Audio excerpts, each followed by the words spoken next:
পানি, নিরাপত্তা ও ভূ রাজনীতির মতো স্পর্শকাতর বিষয়ে দুদেশের মধ্যে মীমাংসার ইঙ্গিত দিল দিল্লি। তবে আলোচনার জন্য চায় উপযুক্ত পরিবেশ। দ্বিপাক্ষিক সম্পর্কের জটিল বাস্তবতা এবং আঞ্চলিক কৌশলগত পরিবর্তনের প্রেক্ষাপটে ভারত জানিয়েছে বাংলাদেশের সঙ্গে সব ধরনের ইস্যুতে আলোচনার জন্য তারা প্রস্তুত। তবে সেই আলোচনার জন্য উপযুক্ত পরিবেশ নিশ্চিত করার বিষয়টিও তুলে ধরেছে নয়াদিল্লি। বৃহস্পতিবার ২৬ জুন ভারতের পররাষ্ট্র মন্ত্রণালয়ের মুখপাত্র রণধীর জয়সওয়াল জানান, বাংলাদেশ ও ভারতের মধ্যে বিদ্যমান সব কূটনৈতিক কাঠামোর মাধ্যমে আলোচনার পথ খোলা রয়েছে। তিনি বলেন, আমরা সব বিষয়ে ফলপ্রসূ আলোচনা করতে আগ্রহী।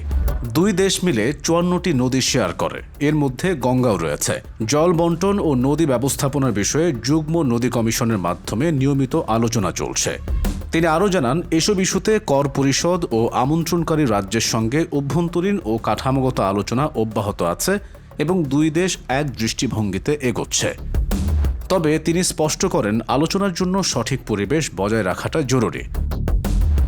সম্প্রতি বাংলাদেশের কুনমিংয়ে চীন ও পাকিস্তানের সঙ্গে ত্রিপাক্ষিক বৈঠকে অংশগ্রহণ নিয়ে ভারতীয় কূটনৈতিক মহলে আলোচনার ঢেউ উঠেছে।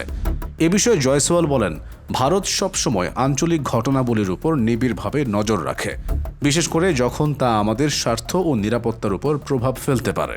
শেখ হাসিনার পতনের পর বাংলাদেশ ভারত সম্পর্ক গত বছরের ৫ আগস্ট থেকে কিছুটা শীতল হয়ে পড়ে। ঢাকা থেকে সম্পর্ক উন্নয়নের একাধিক উদ্যোগ নেওয়া হলেও ভারতের পক্ষ থেকে দীর্ঘদিন তেমন ইতিবাচক সাড়া মেলেনি। বরং সংখ্যালঘু নিপীড়নের অভিযোগ নিয়ে ভারতীয় কিছু মহলে উদ্বেগও প্রকাশ পায়।